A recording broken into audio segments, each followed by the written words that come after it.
श्री राधे कार्तिक मास का पहला अध्याय। मैं सिमरू माता शारदा बैठे जीवा आए, कार्तिक मास की कथा लिखे वशिष्ठ हर्षाए। नौमी शारण तीर्थ में श्री सूत जी महाराज 88,000 शौनकादिक ऋषियों से बोले, अब मैं आपको कार्तिक मास की कथा विस्तार से सुनाता हूँ, जिसे सुनकर मनुष्य सब प्रकार के पापों से छूटकर अंत समय में वैकुंठ को प्राप्त होता है। सूत जी बोले, श्री कृष्ण जी से आज्ञा लेकर देवर्षि नारद के चले जाने पर सत्यभामा प्रसन्न होकर लक्ष्मीपति भगवान से कहने लगी कि हे नाथ, मैं धन्य हुई, मेरा जीवन तो सफल हो गया। मेरे जन्मदाता भी धन्य हैं, जिन्होंने मुझे ऐसे त्रैलोकी सुंदरी को जन्म दिया, जो आपकी 16 सहस्त्र स्त्रियों के मध्य में आपकी परम प्यारी पत्नी बनी।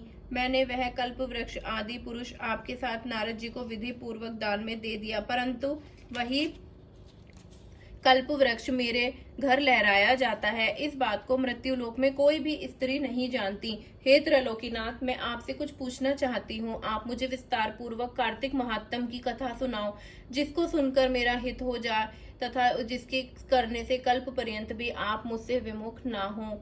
सूत जी बोले, सत्यभामा के ऐसे वचन को सुनकर हंसते हुए श्री कृष्ण जी सत्यभामा का हाथ पकड़कर तथा अपने सेवकों को वहीं रोककर विलास युक्त अपनी पत्नी को कल्प वृक्ष के नीचे ले गए और हंसकर कहने लगी कि हे प्रिय, 16,000 रानियों में से तो तुम मुझे प्राणों के समान प्यारी हो। तुम्हारे लिए मैंने इंद्र से तथा देवताओं से भी विरोध किया था। हे कांते, जो बात तुमने पूछी है उन अद्भुत बातों को सुनो। सूत जी बोले कि एक दिन श्री कृष्ण भगवान ने सत्यभामा की प्रिय कामना के लिए गरुड़ पर सवार होकर इंद्रलोक जाकर कल्प वृक्ष मांगा। तब इंद्र के मना कर देने पर गरुड़ का इंद्र से घोर युद्ध हुआ और गौलोक में गरुड़ जी ने गौओं से युद्ध किया। गरुड़ की चोंच की चोट से उनके कान और पूंछ कटकर गिर पड़े। उनके रुधिर से 3 वस्तु उत्पन्न हुई, कान से तंबाकू, पूंछ से गोभी और खून से मेहंदी। इन तीनों के प्रयोग करने से मोक्ष की प्राप्ति नहीं होती। तब गौओं ने भी क्रोध से बढ़कर गरुड़ को मारा, जिससे उनके 3 पंख टूटकर गिर पड़े। इनके पहले पंख से नीलकंठ, दूसरे से मोर और तीसरे से चकवा चकवी उत्पन्न हुए। हे प्रिय, इनके दर्शन मात्र से ही शुभ फल की प्राप्ति होती है। यह सुनकर सत्यभामा बोली कि हे प्रभु, मैंने पिछले जन्म में कौन कौन से दान, व्रत व जप किए हैं, मेरा कैसा स्वभाव था तथा मैं किसकी पुत्री थी और मुझे मृत्यु लोक में जन्म लेना पड़ा। मैंने ऐसे कौन से शुभ कर्म किए जिससे आपकी अर्धांगिनी हुई।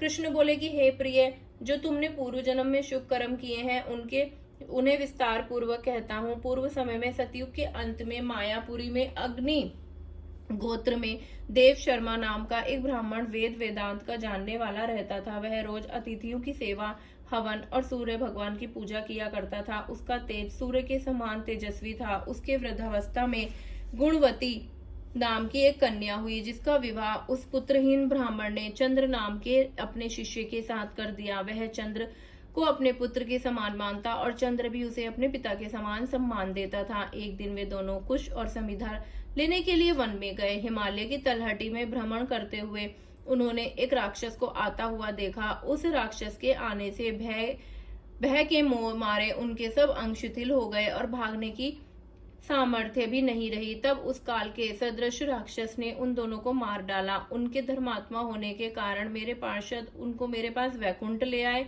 क्योंकि उन्होंने आजीवन सूर्य भगवान की पूजा की थी। उस शुभ कर्म से मैं दोनों पर अति प्रसन्न हुआ। शिव, सूर्य, गणेश जी व देवी, इन सब देवताओं की पूजा करने वाले सब स्वर्ग को प्राप्त होते हैं। मैं एक होता हुआ भी काल और कर्मों के भेद से 5 प्रकार का होता हूँ, जैसे एक देवदत्त, पिता, भ्राता आदि नामों से बोला जाता हूँ। जब भी वह दोनों विमान पर चढ़े हुए सूर्य के समान तेजस्वी, रूपवान, चंदन और माला धारण किए हुए मेरे भवन में आए तो दिव्य भोग भोगने लगे। राधे कृष्णा।